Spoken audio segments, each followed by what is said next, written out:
Hotter than the summer heat ang peg ng bagong IG post ni Miss Universe Philippines 2023, Michelle D.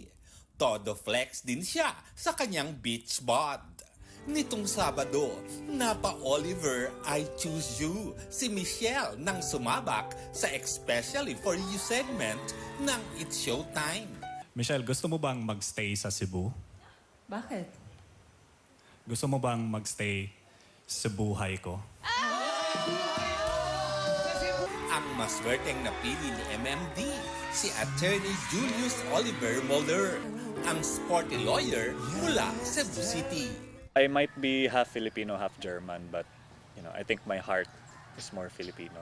2 taong gulang pa lang si Attorney Moller nang mapagpasyahan ng kanyang mga magulang na tuluyang manirahan sa Lapu-Lapu City.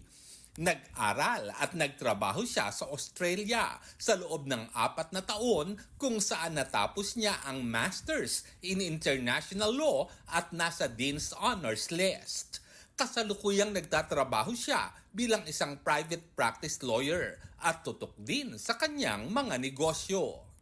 At nang tanungin kung ano ang ideal partner niya, Yes, single, very single. Someone who shares the same values as I do, and someone who's just free-spirited, adventurous, goal-driven. That would be, I feel like, the perfect match for me.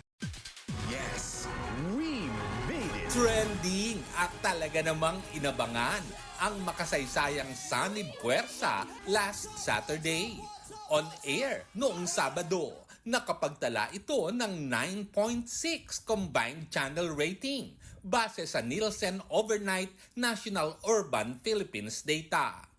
Higit sa doble kumpara sa katapat na programa. Nangyari yan sa unang araw ng pag-ere ng It's Showtime sa GMA Channel 7. Pinag-isa, pinagsani puwersa. Ang most dominant channel sa buong bansa.